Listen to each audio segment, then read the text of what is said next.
नए स्टूडेंट के लिए ढेरों खबरें हैं। एक एक करके अपडेट करते हैं। बहुत सारी खबरें आ गई हैं। पहली बात, एनआईएस का हॉल टिकट प्रैक्टिकल का रिलीज हो चुका है। वो कल हम लोगों ने अनाउंस कर दिया था, आपको बता भी दिया था। बहुत सारे स्टूडेंट ने डाउनलोड भी कर लिया और प्रिंट आउट भी निकाल लिया। आपको प्रिंट आउट निकाल के लेके जाना पड़ेगा एग्जामिनेशन सेंटर पर। स्टूडेंट का ये डाउट था कि मेरा 20 से 23 लिखा, क्या करूं। अरे आपको कुछ नहीं करना, आपको 20 तारीख लिखा ना, 19 को स्कूल पर जाओ। वहां से देखो क्या वहां भी एक डेट शीट लगाओ।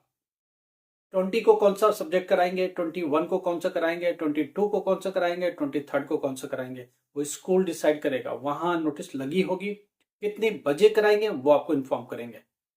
आप जब जाओगे स्कूल तभी इंफॉर्मेशन मिलेगी। आपको फोन से कोई नहीं देगा, कोई आपको इन्फॉर्म करने वाला नहीं है। आपको सेंटर पर जाना ही पड़ेगा। अगर 20 को है तो एक दिन पहले प्लीज जाओ, 18-19 में जाओ, स्कूल से बात करो। बाहर नोटिस लगी होगी, डेट शीट उन्होंने अपनी चिपकाई होगी। बोर्ड बोलता है 20 से 23 तक ये 4-5 सब्जेक्ट करो। कौन सा सब्जेक्ट कौन सा दिन, ये स्कूल तय करेगा। कितने बजे स्टार्ट करना ये स्कूल तय करेगा। इसलिए जरूरी है कि एग्जामिनेशन से बिफोर मंडे उस एग्जामिनेशन सेंटर पर, कौन सा एग्जामिनेशन सेंटर जो हॉल टिकट पर लिखा है, वहां जाओ। वहां स्कूल से बात करो। हो सकता है वहां बाहर नोटिस लगी हो, डेट शीट वहां लग चुकी हो। आप वहां से रीड करिए, पढ़िए और फिर इन्फॉर्म करिए। ये सारी बातें हमें करनी थी। दूसरी बात, ऑन डिमांड का रिजल्ट आ गया जुलाई का। कितना, 15 जुलाई अनवर्ड जितना भी हुए ना, पूरे जुलाई में जितना भी पेपर हुआ, 15-15 डेज ही हुए एग्जामिनेशन का, उसका रिजल्ट आ चुका है। आप प्लीज चेक कर लो। जुलाई ऑन डिमांड, जुलाई में अब एक स्टूडेंट यहाँ पूछता है कि मैंने एक पेपर जुलाई में दिया, एक पेपर अगस्त में दिया। भाई अभी अगस्त वाला रिजल्ट नहीं आएगा, अगस्त वाला रिजल्ट अक्टूबर में आएगा। अगस्त का रिजल्ट अक्टूबर में आएगा। तो बेटर ये है कि अभी किसका देखेंगे, अभी आप जुलाई वाला देख पाएंगे। जुलाई में जो भी सब्जेक्ट में आप अपियर हुए हो उसका रिजल्ट मिलेगा आपको, और वो आप चेक कर लो, ऑनलाइन आ चुका है। अगर किसी स्टूडेंट का पास हो गया है और ओवरऑल 5 में पास हो गया तो वो सोचता कि अभी मार्कशीट मिलेगी, जी नहीं, अभी उसका अपडेट होगा डिजी लॉकर में।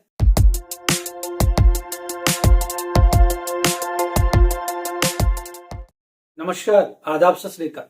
माई सेल्फ अहमद सर, education@अहमद सर। आपको पता है आपको कहाँ जाना, गूगल पर जाना, टाइप करना education@अहमद सर। आपको मिलेगा, दुनिया भर के वीडियो मिलेगा, हर सब्जेक्ट के प्रैक्टिकल का वीडियो मिलेगा।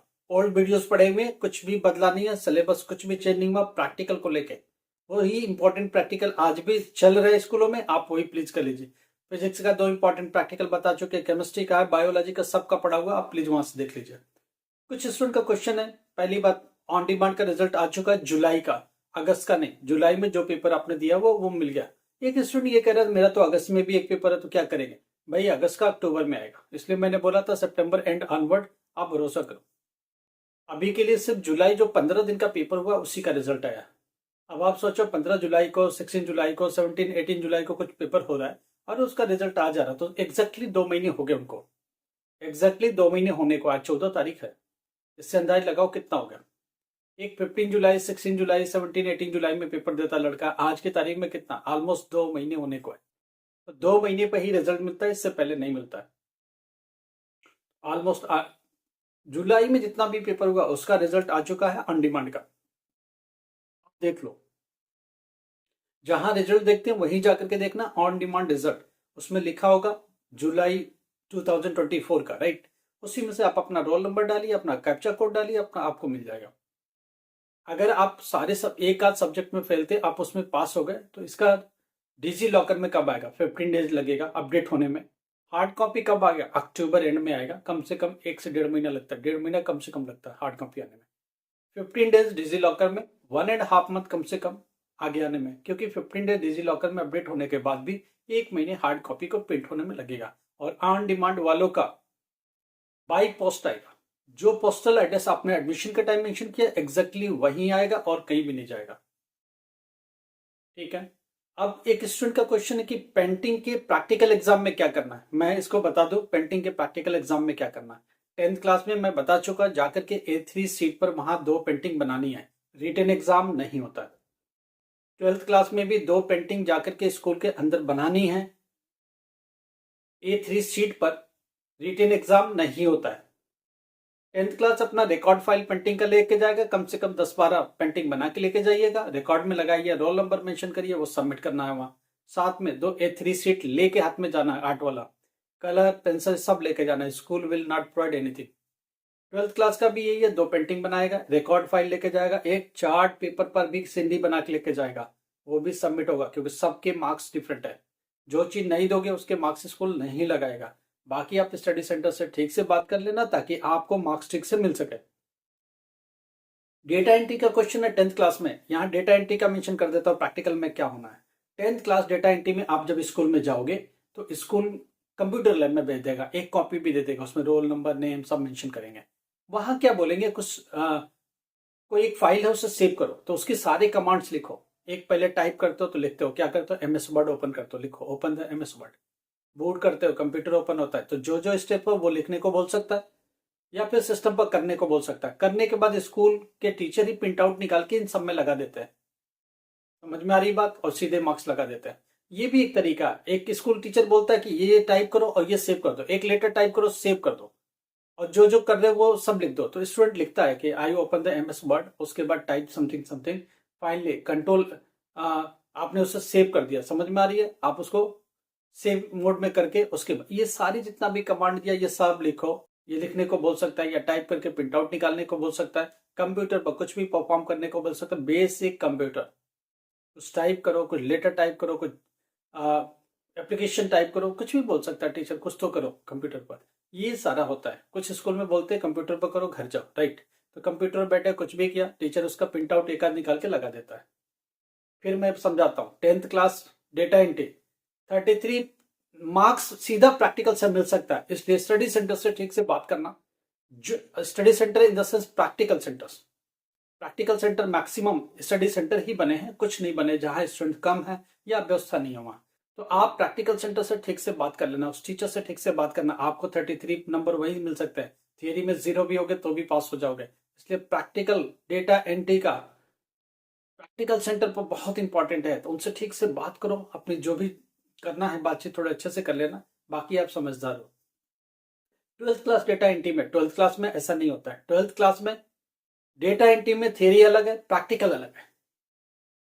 प्रैक्टिकल में आप ठीक से वहां भी बात करो, वो भी आपको दे सकते हैं। कुछ कमांड आप लिखो, कुछ ये लिखो, कुछ फाइल एक सेव करने की पूरी प्रोसेस लिखो। आप उसमें लिखना पड़ेगा, पूरी कॉपी में लिखना पड़ेगा।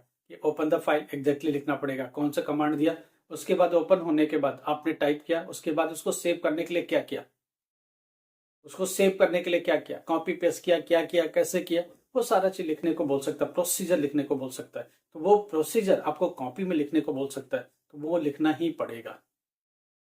या फिर कंप्यूटर पर भी परफॉर्म करने को बोला तो आप कंप्यूटर पर परफॉर्म कर दीजिए, उसकी प्रिंट आउट टीचर लगा देगा।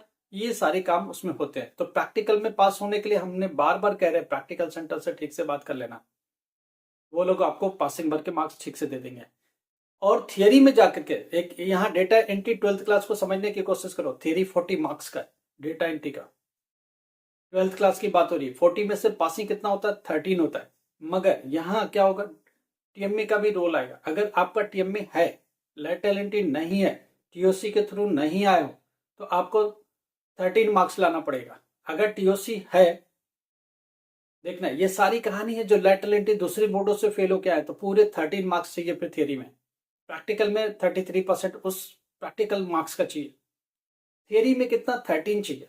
अगर आपका टीएमए है, पुराने स्टूडेंट हो, एनआईएस के स्टूडेंट हो, आप लेटरल एंट्री मार के नहीं आए हो, 9-2 से रोल नंबर आपका नहीं स्टार्ट होता है, उस कंडीशन में आपको 13 नहीं लाना, 11th मार्क्स लाना। 11th मार्क्स चाहिए आपको, क्योंकि टीएमए भी एडजस्ट होने यहाँ आएगा। 2 मार्क्स टीएमए से एडजस्ट होगा और आपको 11th मार्क्स थियरी में लेके आना है। ठीक है, तो ये चीज ध्यान रखना। स्टूडेंट ने पूछा हुआ था इसलिए हमको इस पर आना पड़ा।